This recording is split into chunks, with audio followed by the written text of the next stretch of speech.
Welcome. We'll be covering one of the very important issues. We would be covering drought, the recent phenomena. Now, this was a special edition released by Center for Science and Environment in the month of July itself, and therefore it's very important. So, this issue covered basically the drought phenomena in the last 3 years specifically. The important case studies. This is very important because you can substantiate your answers with the things and the concepts that we would be discussing throughout here. Now to start with, the drought has been a kind of issue of concern for last 3 years, specifically from 2014. Nearly 500 million people have been affected by drought. Now there are few things that we would be coming off and on in this lecture. First is the concept of water rationing, water budgeting, ecological poverty, and the kind of case studies including the watershed management. So all these 4 concepts would be the focus area for this issue. Now the important thing is India has been constantly trying to work around the drought problems, but it's only for the drought relief. That means once the drought has come, we start the work how to get relief from the drought. However, our focus or our approach should be the other way around, that is working on the issue so that the droughts do not affect a huge number of population later on. So our remedial step should be prior rather than after the fact. First of all. Secondly, there have been various check dams that have been built up under the Mahatma Gandhi National Rural Employment Guarantee Scheme. However, we have done that to fill the Minagra target, and we have created numerous check dams, but these check dams have been created only for the sake of employment. They are not purposeful for the issue of drought, because the existing check dams have holes, have kind of seepage issues, leakage issues, and all those things. So we need to address the problem from the issue or the fact that drought is affecting the nation, and what could be the remedial steps that could be taken prior to the occurrence of the drought. Now the idea is that India is the victim of its own policy making, and it's a kind of man-made disaster that we are being affected for. Now from 68 to 92, we are witnessing drought every 5 years. From 2004 to 2008, there have been 4 consecutive droughts, means one after the other, and except 2013, all the years from 2009 to 2015 were water deficit or monsoon deficit. That means there was less than the expected rainfall that was seen. Now 33% of India is drought affected, and 68% of the area is drought prone. Now the next important issue is the drought man-made? So definitely when there is a drought, there is lack of water, there is lack of rainfall. As a result, agriculture fails, there is less availability of fodder for the animals. All this is related to lack of planning and foresight. There is criminal neglect that is taking place. People are living on marginal subsistence and shifting from the primary activity, that is agriculture, to livestock keeping. And what happens is, there is drought for 1 year, so you do some of the remedies to cure it, but next year there is again another drought.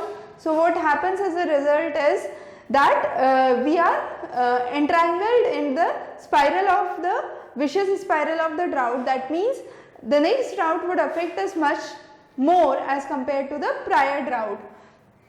So all those we need to deal with the various vagaries of the monsoon. Now 2016 was an interesting year because most of the regions were water deficit or there was deficit in the monsoon.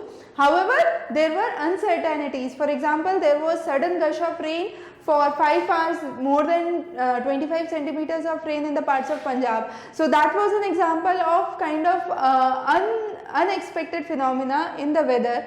And let's talk about the economies worldwide. Now what is happening worldwide? 70% of the economy is engaged in industry and 30% in agriculture in all the developed nations. However, in a traditional economy like India, the scenario is reversed, where you have 70% of the population engaged in agriculture and only 30% in industries. So the ratio or the distribution is different. However, India is the main, I would say, nation that is being affected to drought, because the ratio of industrial production is growing high and the agriculture is remaining as it is. That means the demand for water in the urban areas as well as the rural areas are growing.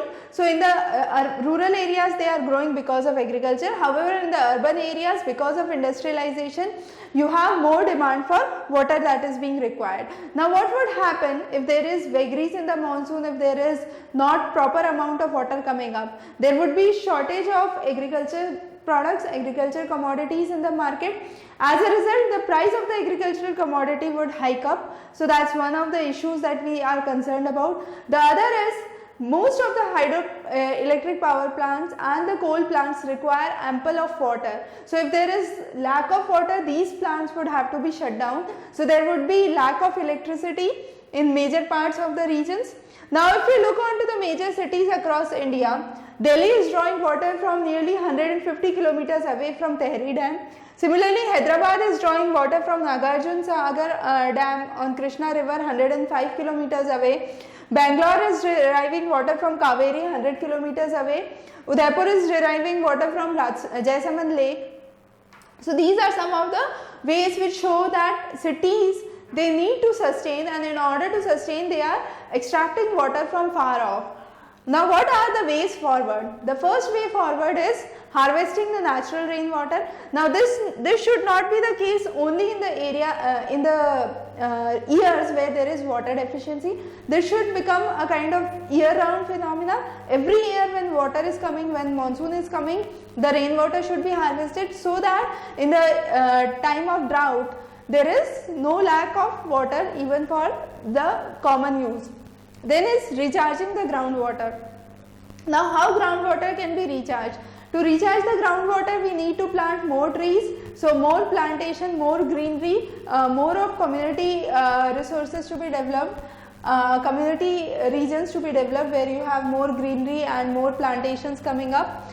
Building up structures for water planning and not just for employment, as we talked about the case of Minagra.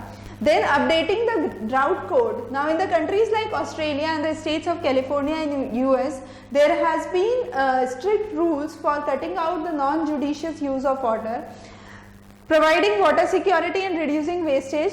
So we should introduce systems from water efficient fixtures to water frugal foods. That means all those food items which require less of water. Again, all the fixtures, all the joints should be water efficient and there should be no leakage or wastage of water. Now, in the olden days, British government gave a drought code. Drought code means water would be given for drinking wherever required, would be given as fodder for animals, would be procured from long distances, and livestock camps would be opened. Again, food for work programs would be started. Now 2016 we already talked about the unusual frequency of rainfall. Now what are the policy issues in the or the planning issues? Now let's talk about few of the simple examples. One was Prosopis julifera, which is commonly known in south as Simai caruvelum. Now this is a plant which has the roots which go deep into the soil. As a result, they extract a lot of water. So when they are extracting a lot of water, this water is not available for other crops and other activities in the surrounding. So in 2016, Madras High Court ordered uprooting all these Prosopis julifera from the state. Then again Karnataka talked about monoculture of eucalyptus. Later on it was discovered that eucalyptus is a fast growing pulpwood and it consumes a lot of water. Similarly, the PWD department near Vegai Reservoir talked about spreading thermocol sheets for a cost of nearly 10 lakh rupees on all the water reservoirs so that water is not evaporated. As obvious, these thermocol sheets blew away with water and wind, and there was kind of lot of wastage, non-degradable waste that was collected. Similarly, efforts were done by Tamil Nadu, Andhra Pradesh, Telangana and Kerala, which are mainly water deficit states, and during the winter monsoon there was less than 40% or less than that annual rainfall that was received. In 2015, There were more than 12,000 cases of farmer suicide reported. Maximum cases were from Maharashtra, MP, UP and Tamil Nadu, and these were the other states where more than 87% of the cases were reported. As we said, the idea is to shift from agriculture to livestock, and closing of illegal slaughterhouse as done by Yogi Adityanath in Uttar Pradesh was one of the efforts. However, this did not prove useful because in the 19th livestock census it was said that UP has the highest number of cattle, followed by Odisha, and this slaughter ban in the state was started since 1995. But the owners, what they did, they left the unproductive cows, and as a result, due to cheap fodder, they were selling the livestock at throwaway prices. So it adversely affected the economy in some cases. So you have the map here which shows the areas where you have the water that has been received below the average mark. So the number of monsoon failures have been shown. All these maps have been taken from the CSE edition, so courtesy CSE. Now next is Kerala. Kerala was again declared droughted for the second time in 6 months period. As a result, Thiruvananthapuram administration capped the domestic water supply for 2 hours a day, and they put up water vending machines. Similarly, in Karnataka, there was a truckload of fodder which initially costed 5,000 rupees, was selling now at 50,000 rupees. So as we saw with the reduction in agricultural crops, you have the price hike that is seen. In 2016, Kharif crop was reduced by 2,50,000 hectares, and only 1.95 million hectares was under cultivation instead of the target of 2.7 million hectares. Again, there were 13,000 rain guns that were deployed. These rain guns are micro irrigation devices. Numerous reservoirs were running below the minimum drawdown level, or we call this as MDDL.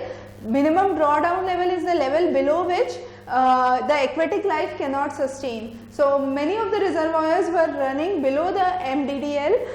Krishna and Kaveri were flowing at 70% below the normal load. There was over-exploitation of the groundwater for agriculture, that would be obvious. Now water trains were started to parts of Latur in Maharashtra. However, there were cases reported where these trains were looted, or the water was taken out before even it was arriving at the station. There were numerous bore wells that went dry. So people called this not as Akal but Trikal. Trikal means there is no water, no fodder, and there is decline in the farm produce. In Latur, it was called as a Criminal Procedure Act under section 144, where it was declared that more than 5 people cannot assemble near a water body. So you have a case study of Maharashtra, Marathwada and Madhya Pradesh, Bundelkhand, where you have numerous droughts and the impact on the economy. As we saw in the various states, Maharashtra also, you had decline in the food grain cereals and pulses by this much amount. The only crop that increased in the production was sugarcane during this time. This water crisis, as we see, leads to crop failure. It can lead to riots when we talk about looting of the water trains. It can lead to caste violence and large scale migration of people. Now under the Prevention of Cruelty of Animal Act, the PCA Act, the sale of cows or cattle was banned across the country. Now this cattle words include all the life, that is bulls, bullocks, cows, buffaloes, hives, calves and camels. Karnataka, the number of bore wells were increased suddenly from 2.5 lakhs to 8.5 lakhs. In Andhra Pradesh, the bore wells increased 10 times. Now what are the schemes that government has been supporting up? The government has been supporting up under the scheme of drought prone area development program. Then under Minagra, we already saw there were numerous check dams that were built. However, they were mainly for the employment purpose, but in reality that was not the case. Water harvesting structures should be built, check dams should be built. Now droughts of the year 65 to 67 were the thing that popped up the idea of green revolution in the nation. Maharashtra has the highest number of dams across the country. So these are the drought prone years that we can see, and we can see from 2001 to 2017 you have numerous drought years that could be seen. Now Andhra Pradesh talked about introducing Andhra Pradesh Water, Land and Tree Act, under which rainwater harvesting systems would be built on all the buildings which have an area of 2000 square meters and more, and those who do not work around this would be penalized. Similar efforts were made by mandatory by Tamil Nadu state, where they did the rainwater harvesting. Kerala also introduced it in 2004. Karnataka introduced and amended the Bengaluru Water Supply Act in 2009 and talked about building mandatory rain harvesting structures on the existing and new buildings. However, there has been kind of mismanagement of the community water supply and the temple tanks that are existing. The poverty line in the rural India was people earning rupees 34 a day, and the government later on brought about the manual for drought. Now this is very interesting. In 2009, the manual had 4 points. It talked about deficiency in rainfall, the extent of area sown, the normalized difference in the vegetation index and the moisture adequacy index.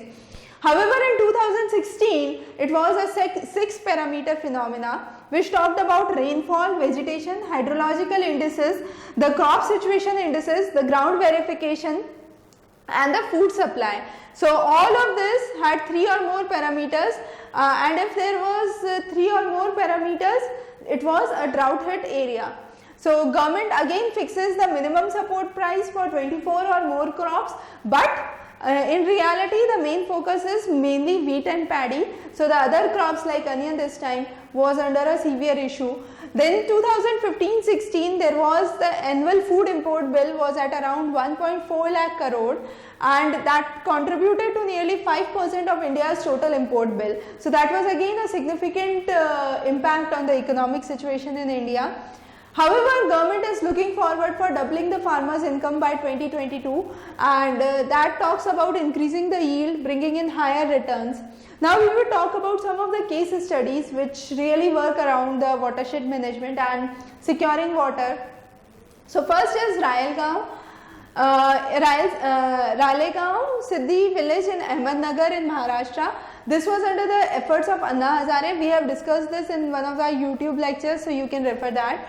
Similar to this, there was a companion village which was known as Hirware Bazar, which was worked under Popta Rao Pawar, and there was a kind of joint management, forestry management initiative in 1992, where nearly 40,000 trenches were dug along the forest area and 90 conservation structures were built. Again, this Hirware Bazar came under the Adarsh Gaon Yojana in 1994, and there were 5 principles that this village adopted. It was ban on liquor, ban on felling of trees, ban on free grazing, promoting family planning, and contributing village development for village labor for development. So there was a kind of 5-year integrated model that was adopted. As of now, this village is 100% literate and has the highest GDP of all the villages in India. Now comes the issue of water budgeting. Water budgeting is based on the estimates of the runoff that is generated during the rains, the groundwater that is recharged during the pre-monsoon and the post-monsoon season, and finally the water that is available for use. Now some of the other case studies include the Kadwanchi that lies in Jalna district, Maharashtra. In the last 20 years, the income has increased by more than 700%. So that is due to implementation of watershed programs, multi-cropping and organic farming. Then you have Koregaon Taluka in Satara, which is 50 kilometers from Kirasal, and this village experimented the voluntary labor contribution for last year. You have the Jalyukt Shivir Abhiyan in Maharashtra, which aims to curb the drought issues in all the villages by 2019. Mahjot village in Chhatarpur in Madhya Pradesh talks about using organic fertilizers. Now this is again a unique initiative where cow dung, cow urine, neem leaves, water and gram flour has been used. In 2011, Harit Prayas, founded by Caritas, which is a Rome-based non-profit organization, started training of the farmers for making organic fertilizers. In 94, you had the Rajiv Gandhi Mission for Watershed Development. It had 2-point objective. First was increasing the water resources, and second was land use development. So the success was seen in the Jhabua village, where you had numerous wells and anicuts that were made. Again, you had the Krishi Pragati Gramin Bank, and this is the only bank which offers loans for constructing the recharge structures.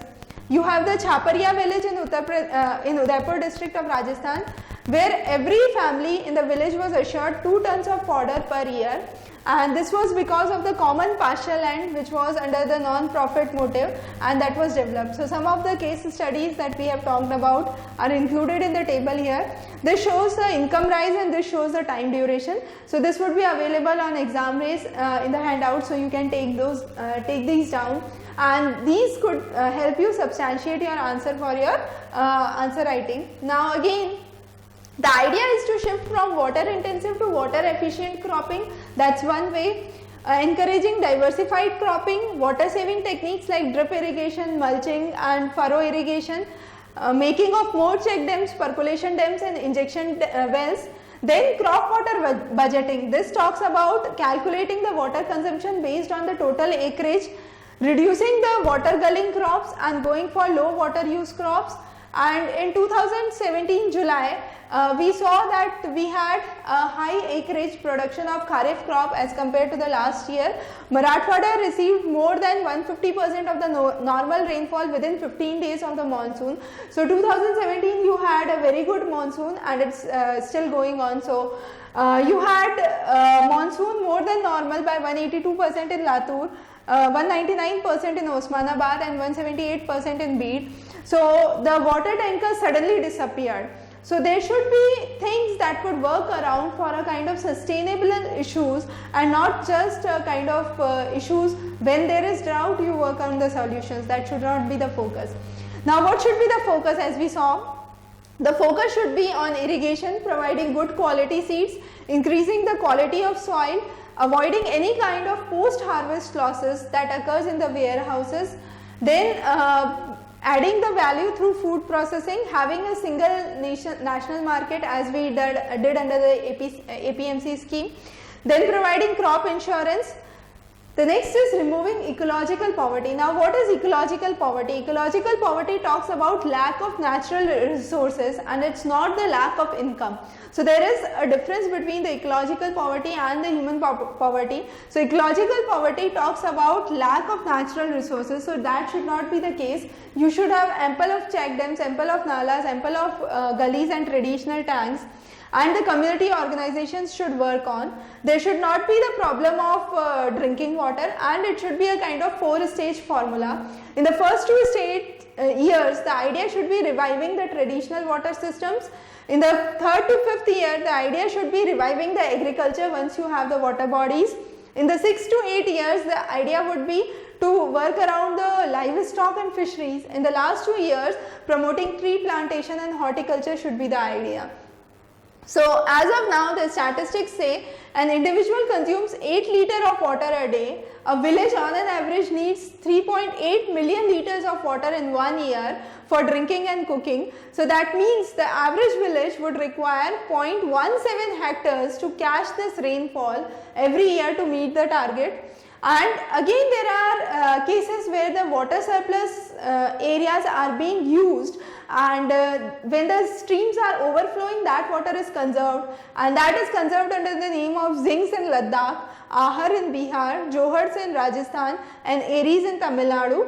Again, there is important concept that smaller watersheds have higher per capita water yield for the catchment area. So for example, if you are having 10 small dams and each collecting 1 hectare of water, it would be much more than one larger dam which collects 10 hectare.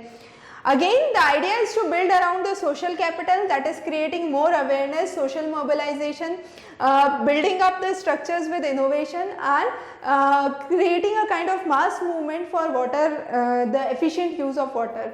So with this we covered the chapter on drought, the basic causes and the implications, and what should be the ways forward.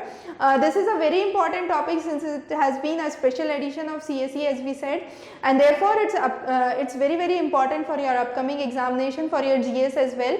So have this data and have these figures in hand so that you can substantiate your answers with those. Have a good day ahead.